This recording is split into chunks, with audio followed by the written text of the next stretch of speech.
Villains are used to losing, but sometimes they get pushed over the edge of a cliff in some cases. Today we are going to be taking a look at those moments where supervillains got pushed too far, either by their own expectations or by heroes constantly raining on their parade. Come on heroes, give these supervillains a break. Everyone deserves their day in the sun, right? Today we'll be counting down the top 10 supervillain freakouts that we'll never forget. Those times when supervillains just couldn't deal and resorted to a toddler-like ultra supervillain tantrum, or just reacted very poorly to a situation out of instinct or intense emotion. Who are your favorite supervillains? What instances have you noticed them behave like the sorest loser? Let us know in the comments below. Alright, let's get counting.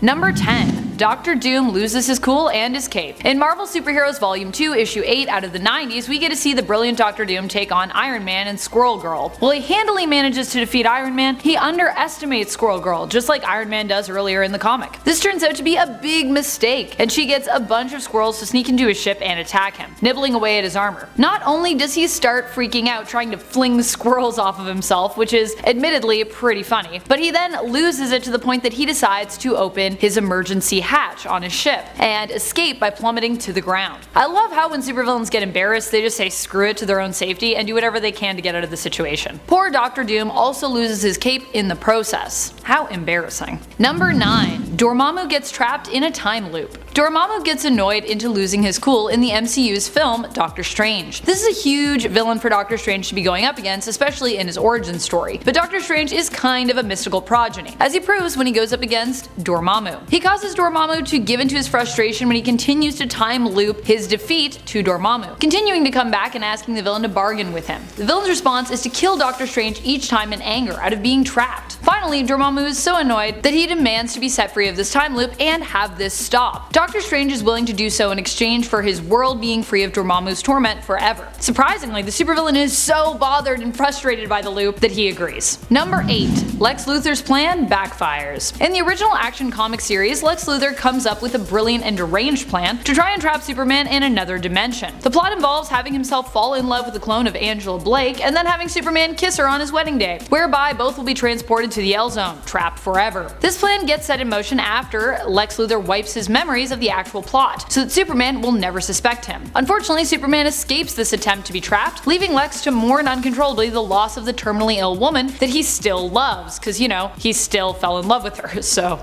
Normally, I'm looking to blame superheroes for these freakouts, but really, Lex has no one to blame but himself in this scenario, causing his own freakout. Number 7. Harley Quinn snaps at Duella Dent. In the New 52, we were introduced to a character who claimed to be Joker's daughter, despite the fact that her name makes you think of Two-Face more, Duella Dent. When Harley Quinn and Duella are forced to work together on the Suicide Squad, the two constantly bump heads and show a distaste for one another. This feud comes to a boiling point when, in the new Suicide Squad series, Harley is accused of being too weak for the Joker by Duella, who wears the Joker's old skinned face on top of her own.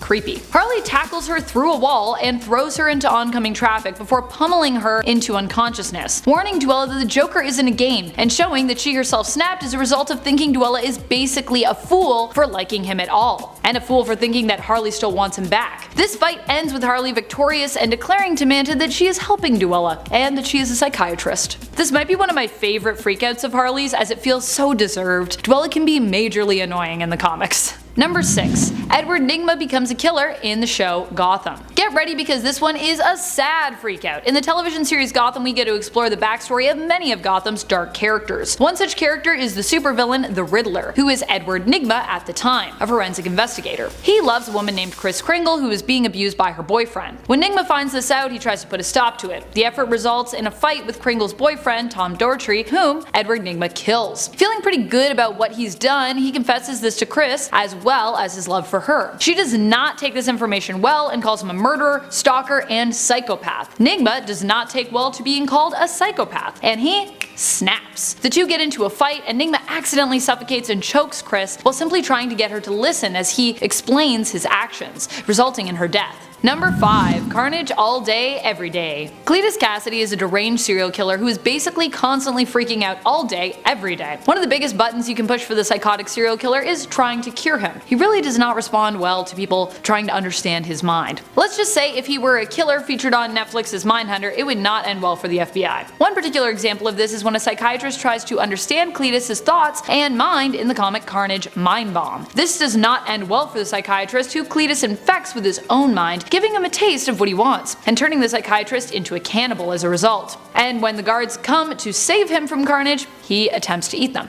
So yeah, moral of the story, don't try to cure Carnage. Don't try to cure Cletus. Not gonna work out well for you. Number 4. Kingpin's Fury. Kingpin's anger problems are well documented, but especially highlighted in the Daredevil series, where we see Kingpin freak out as a result of some severe PTSD. As a young boy, he's mocked by his abusive father, who also often beats his mom. One day, he decides he can't take it and wants to stand up to his dad. While his dad is furiously beating his mother, he grabs a hammer. His dad looks on at him in disappointment, asking what he plans to do with that hammer. When his son gives him no response, he turns back to Wilson's mom to resume the beating. It's then the young Wilson Fisk snaps and smashes the back of his dad's head with the hammer. Feeling a surge of confidence and anger, he continues to break down, frantically dealing blow after blow to his father's already smashed skull. And so the crime lord was born, and you almost feel bad for him. Number 3. Mysterio in Far From Home. In Spider-Man Far From Home, Quentin Beck seems to be a supervillain who has everything figured out. That is, until anything in his plans begins to go wrong. We then just see how fragile and frantic Mysterio is. He desperately wants to be seen as a hero, and though he is a charismatic genius who can fortunately find a way to spin anything in his favor, when he faces off with Peter's Spider-Man, we see him lose it, to the point that he risks his own safety. He taunts Spider-Man with the Edith Tech glasses, forcing him to walk down a hallway filled with illusions in order to get them. But Spider-Man closes his eyes and we see just how powerful of a power his spidey sense can be. Frustrated as Spider-Man gets closer and destroys all of his drones,